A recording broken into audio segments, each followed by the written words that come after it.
We'll talk about that. It's quite poor.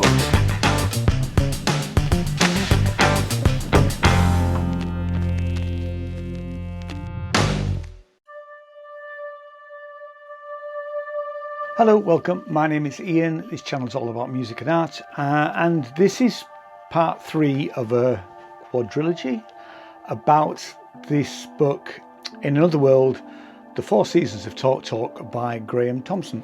Now, I was sent this book by the publisher, and the reason I've split it into 4 parts and the other 2 parts are down below. This is part 3.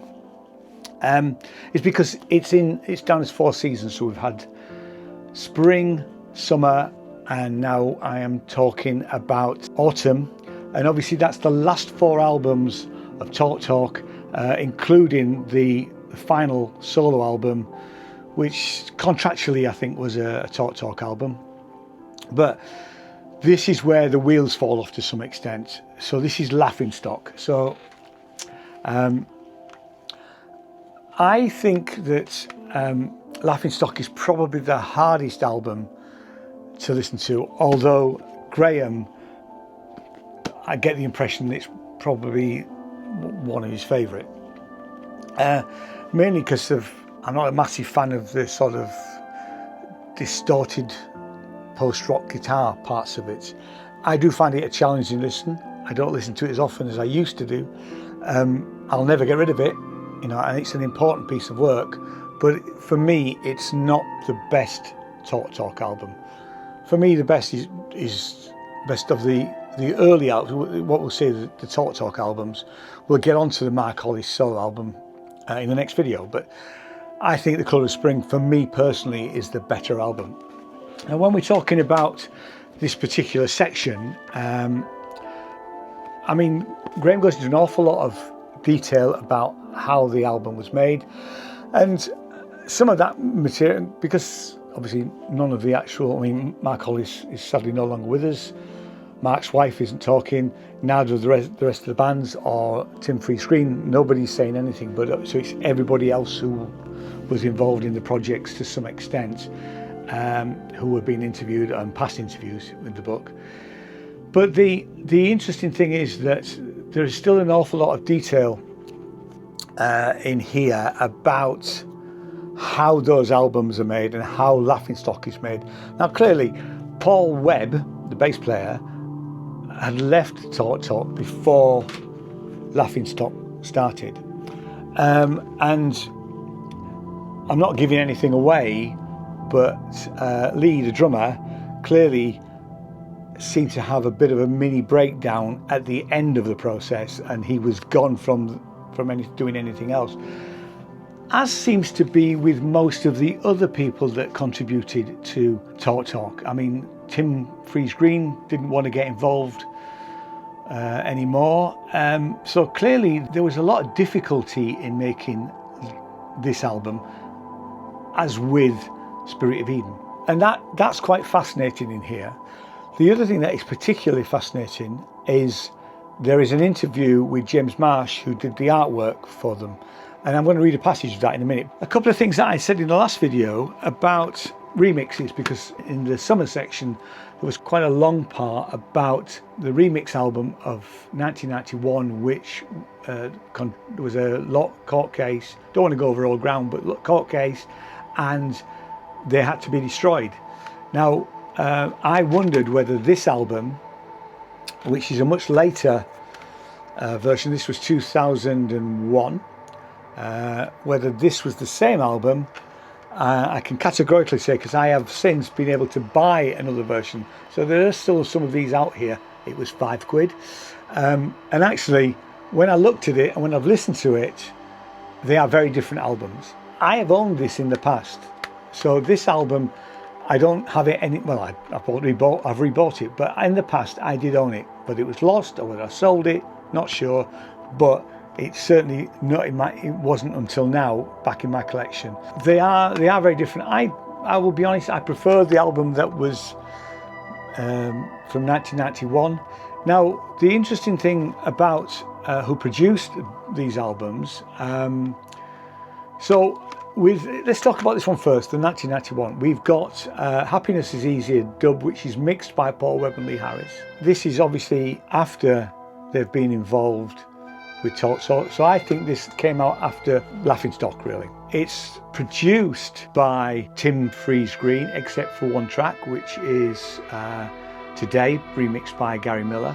So clearly, he was employed by EMI to produce this album, and Mark Hollis absolutely hated it, although he said he never heard it. So that's quite interesting that everybody else seems to be involved in it apart from Mark Hollis. When we look at this one, so we've got lots of different people mixing this album, and again it is produced by Tim Freeze-Green. So Tim was obviously involved, and again contractually by EMI, to produce his album. He had no problem with making or producing these two remix albums, regardless of what Mark Hollis said. So that was an interesting point. But they are very different albums. If you can get, I think, I'll be honest with you, I'm glad I've got both of them. I think this is the slightly better album for me. If you can get hold of a copy of it, do so. And as I've said, I can't recommend this book highly enough. I've read all of the other books that are out there, and I own all of the other books, including the Ben Wardle Mark Hollis book, which I see as a companion piece to this.